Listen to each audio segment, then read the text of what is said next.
Yo, what up, Street Talks there, Kim? All right, so some turbo thoughts. How to conquer your fears. So this is just based on my personal experiences and just wanted to share some thoughts with you. So the first question you'll ask yourself is, what are your personal fears? So we all have different fears in life, and this is where I find that photography, street photography, and everything in between is so interesting because that it's all interrelated, which means, you know, to conquer your personal fears will make you a more fearless photographer, street photographer, individual, and so forth. And so, like, for example, I'll tell you my personal fears. My fear is, people think I'm an idiot or yell at me or punch me in the face, whatever. So once you identify your personal fears, it's the first step to kind of moving forward. Now, I think an interesting question to ask yourself also is just think to yourself, is fear preventing you and getting in the way from you to achieve and realize your dreams? So, there's this the Jimmy Iovine quote that I really like. Essentially, the gist of the quote is, there's some people that let fear get in their way, and there's other people who let fear push them from behind. Now, if fear is actually used as an effective tool to actually push you from behind, it actually could elevate you. So my practical thought is, when it comes to photography, street photography, and everything in between, is that you let your fear be your personal guide, which means if you see something that scares the shit out of you and you get the hormonal rush and wanting to photograph something, it's probably a good sign that it actually is a good photo. So a simple tip is, if you see something that scares you, photograph it.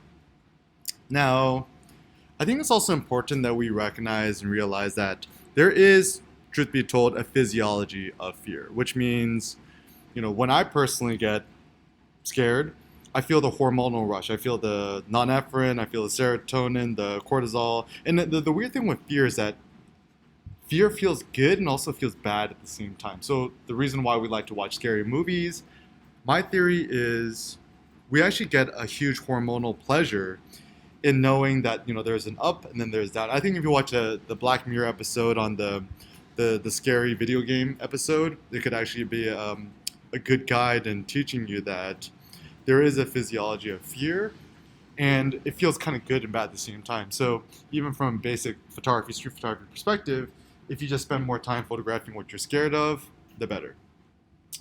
Another thing to consider is the ethics of photography, street photography, and the physiological fears of it. So what is the difference? The difference is some of us feel unethical shooting photos or street photography and so forth, and some of us just have the physiological fear. So some of us is like, yo, I'm just like afraid that if I take a photo of this person, they're gonna punch me in the face or shoot me or whatever. And some of us is just more like, I don't want to be an asshole. But I think the one thing that's really important to think about the ethics is everyone's ethics is different. And typically we tend to follow the rule, the silver rule, don't do unto others as you don't want others to do unto you, or the golden rule, do unto others as you want others to do unto you. Now this is kind of a tricky thing because not everyone wants to be done unto you as you want others to do unto you, and so forth. So for example, if I'm a carnivore and my friend's a vegan, I like meat, I'm gonna force my friend to eat meat, but at the same time, if my friend's a vegan, he loves veganism, and I'm a carnivore, he'll give me, like, I don't know, a sweet potato salad, and I'm like, all right, that's cool, but where's the steak at? And so part of the ethics and morality is interesting because it's all subjective, because there's a lot of us who don't like to be photographed, and there's some of us who love to be photographed. Now, it's my personal thing where I love to be photographed and I love the attention. However, not everyone likes to be photographed. And so just be personal to yourself and just be honest with yourself. Like, just ask yourself, do I like to be photographed? Yes or no? If so, if not, why not? And so I think the best way to conquer your fears of shooting street photography, at least from an ethical perspective, is be comfortable having other people photograph yourself. So a simple idea and assignment, shoot selfies of yourself, build the comfort. Also consider to yourself, what is the worst that could happen? So this is just kind of like working backwards. Just imagine the worst, like for me, always this thing that scared me is like, someone called the police on me or punched me or whatever, and it happened, and it's actually not that big of a deal. So this is kind of a stoic approach, is that vividly imagine the worst possible case scenario and then work your way backwards. Um, in today's COVID world, right? So I think the sad reality is things will never go back to the way things used to be, which means, there's always going to be social distancing, people not wanting to shake hands and stuff like that. I mean, at least I see this happening for the next at least 15 to 20 years. It's going to be sad. But the upside is, there's ways you can still do street photography, socially distant, put on your face mask and stuff like that. And this is the thought. Shoot away as far as possible. You know, I call it the 30-foot rule or the bus rule. Try to photograph people from one bus length away and try to make good photos. So Stoicism is very interesting to think about in terms of philosophy. There's Marcus Aurelius, Seneca, Epictetus, Diogenes, the one who slept in the barrel, and read the meditations by Marcus Aurelius. And you can just Google the PDFs. You can find them for free or the EPUBs. I personally like to download all my books on Gutenberg.org as .epub files, and I haven't bought a book in the last 2 years. I just like to download these free old philosophy books. Now, Stoicism, it's a good philosophy to approach. It's probably the most practical philosophy to approach in street photography because it's all about fear conquering. And you're always going to feel fear, and fear is a good thing. But you just don't want fear to prevent you from doing what you want to do. So, for example, let's say you're at a bar and you see a pretty somebody and you want to ask them out. Certainly, you're still going to feel the fear, but the goal is not to not feel the fear. The point is to make sure that the fear doesn't prevent you from approaching the person. Or maybe in street photography, you're always going to feel a little bit fearful shooting street photography, but the goal is to just not let the fear prevent you from shooting the picture. So, even when I shoot street photography, I still feel fear, but the difference is I try to channel my fear to help me shoot more. There's a nice quote I like from Jeff Bezos. It's called the regret minimization framework.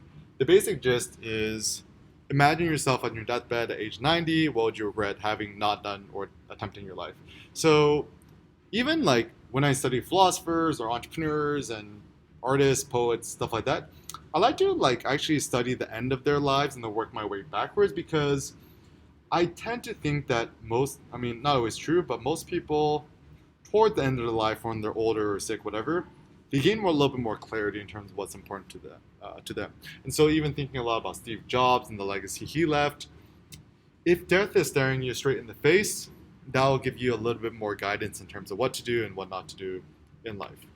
So some practical fear conquering exercises, go out, put on your face mask, whatever. Wave at strangers, wave hello, throw up the peace sign. You could ask people, how you doing? I'm currently here on the East Coast. How you doing? What you up to, right? And just make eye contact and wave. And then actually the irony is that there's fewer people on the street, but people's actually more friendly. Just throw up the peace sign, victory, pretend like you're Asian tourist, whatever.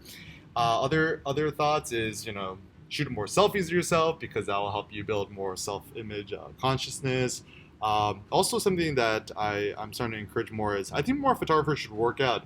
I know that as I'm gaining more muscle, I'm lowering my body fat. I'm a big fan of intermittent fasting. I eat a lot of meat. I don't eat carbs, starch, sugars, alcohols, weed, whatever. And as a consequence, I actually feel more socially confident. So social confidence is key in photography and street photography. And then just ask yourself, do you love people in the flesh or the abstract? There's people who like real life people and there's people who like fake life people, which is watching TV or movies and stuff like that and, video games and stuff like that. But, real life people, in the flesh, in embodied reality, it's kind of scary, right? There's always a social risk and stuff like that. And the one thing I want to really combat and I want to help encourage people is to be more socially confident in the flesh. I think it's one of my personal strongest skills, even more so than quote unquote street photography. So just kind of realize it's all interconnected and just ask yourself, do I like humans in the flesh? And some other topics, street photography, more rural settings, throw up the peace sign, say hello, and just say, I'm working on a COVID-19 photography project. Do you mind if I make a photo of you with your face mask on? They say yes, cool. If they say no, that's cool too. Stage versus candid, ultimately, come on, dude. We're fucking in a quarantine. It's don't worry about definitions. Just go out and shoot pictures and be happy and free. So yeah, if you just interested in more learning more, Google Air Kim workshops. I got some more online workshops coming your way and stuff like that.